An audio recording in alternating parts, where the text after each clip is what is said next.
La revue de presse ou la synthèse des articles des publications sur Radio Kaloum. Avec l'actualité de la semaine marquée par la fin jeudi de 25 jours de grève des enseignants, le SLEG annonce la suspension du mot d'ordre de grève pour 2 mois et invite les enseignants à reprendre massivement les cours dès le 8 décembre 2017. Avec Guinée News, le syndicaliste Aboubakar Souma parle de succès significatif de la lutte des enseignants de Guinée et de rudes combats dont la noblesse n'échappe à personne malgré la confusion que certains ont voulu entretenir pour saper le mouvement.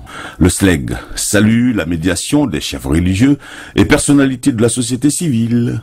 Leur investissement va se poursuivre jusqu'à l'aboutissement heureux de toutes les revendications des enseignants et en harmonie avec les centrales syndicales CNTG, Union syndicale des travailleurs de Guinée. Et sur le fil de Guinée News, les négociations vont être ouvertes sur le cas des 8 millions de francs guinéens de salaire minimum de base.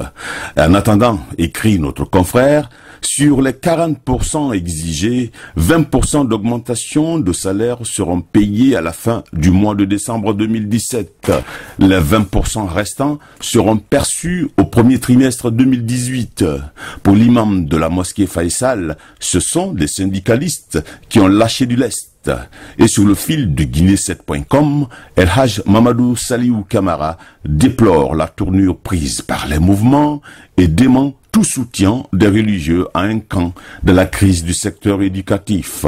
Et sous le titre « Les gagnants et les perdants de la grève », Guinée7.com cite les radios privées qui ont réglé leurs comptes au gouvernement, la société civile spécialiste de la récupération et les politiciens, dont ceux de la mouvance présidentielle qui cherchent à étaler l'incompétence de ministres.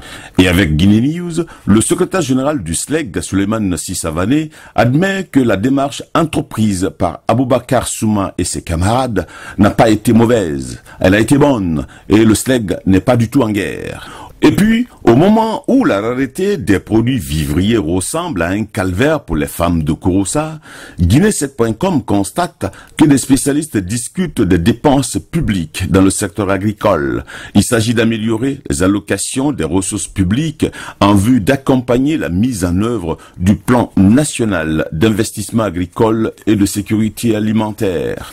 Parallèlement, l'AGP, l'agence guinéenne de presse, fait état du projet de création du parc du moyen Bafing en vue de la gestion de la biodiversité des écosystèmes, des espèces, des activités génératrices de revenus, des sociétés minières et même de la production énergétique. Le projet parc du moyen Bafing permet de régénérer les fonctions naturelles des rivières, de la pluviométrie et surtout la protection de la faune. La plus grande population de chimpanzés d'Afrique de l'Ouest réside dans le parc national de Moyen Bafing.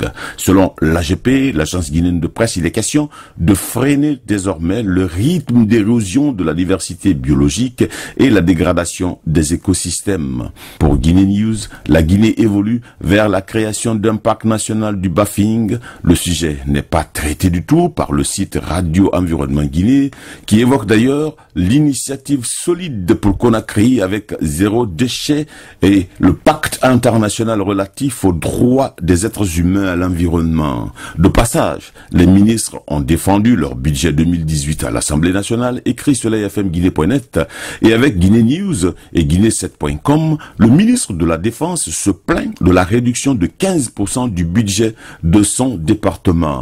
Et même avec la coupe de 15%, le budget 2018 du ministère de la Défense nationale avoisine les 2000 milliards de francs guinéens.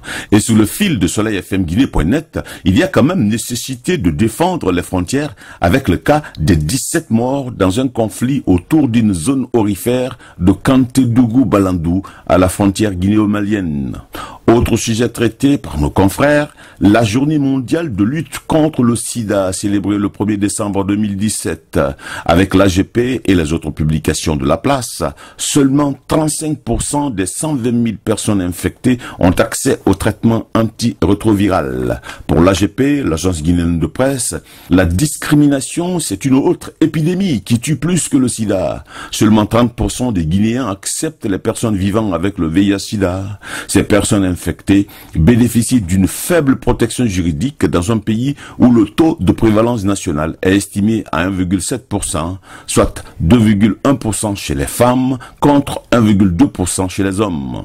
Outre le taux de 14,2% chez les professionnels du sexe, les hommes ayant des rapports sexuels avec des hommes sont touchés à 56,6%. Et l'AGP, qui s'en fait l'écho, clôture cette revue de presse par les préparatifs des élections locales et communales 2018. Et au-delà des polémiques autour des cautions de candidature et des dépenses fixées à 6 milliards de francs guinéens, le corps électoral guinéen est convoqué par le président de la République au scrutin communal dimanche 4 février 2018 à 7 h, écrit l'AGP. C'était la revue des publications aux presses hebdo sur Radio Kaloum.